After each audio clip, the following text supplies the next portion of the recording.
I'm joined by Matt Dixon, author of The Challenge Your Sale and Executive Director of the Corporate Executive Board. How do you challenge a customer's thinking without challenging the customer?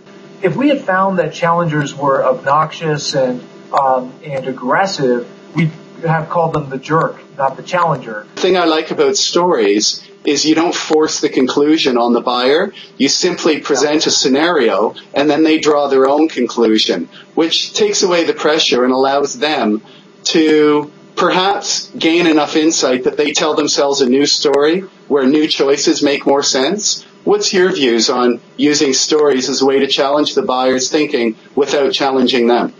One of the things we find that the most progressive challenger organizations, or perhaps insight selling organizations, one of the things that they do, Michael, exactly to your point, is through a savvy combination of both data that appeals to the rational side of the customer, but also stories that appeal to the emotional side of the customer as well.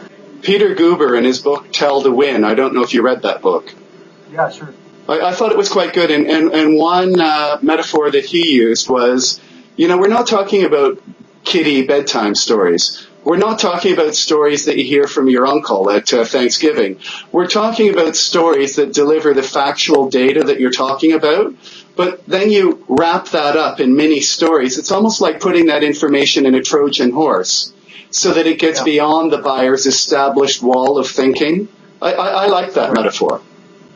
Yeah, it's a fantastic metaphor, and when you look at the companies like Grainger who do this the best, they show data, but the data only gets them so part of the way there that accomplishes the task of rational drowning, but then they have to go through the emotional drowning phase to really make it personal for the customer, to make them feel the pain of this foregone opportunity or this unseen risk or cost, and then they show them the way out.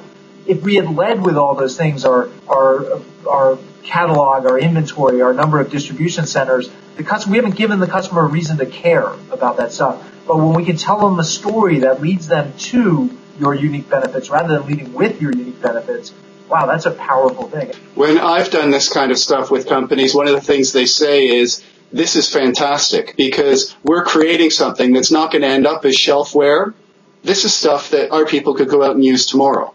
Boy, you get some fantastic stories right off the bat of, I tried this story, I tried this approach in my latest sales meeting, and it really worked. It broke through with a customer who has been giving us, the stiff arm for years, and I finally broke through to them in a way I haven't before. They want to get me in front of their senior management team to share that insight, and so you can get those quick wins. Customer that I was teaching a solution selling methodology came back to me and said, I really like this methodology, but we've been working quite a bit with the McKinsey consultants, and we see them go in with hypotheses.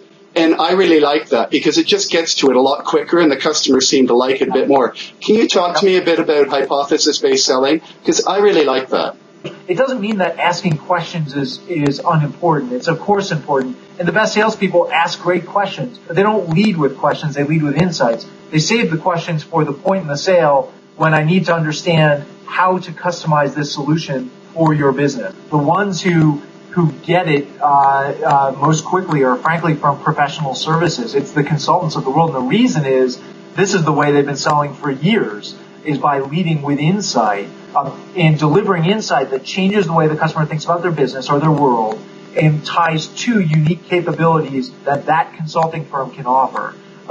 And so really in some respects it's almost taking what has been a tried and tested and validated approach at the high end of consulting and bringing it into many other parts of the B2B sales world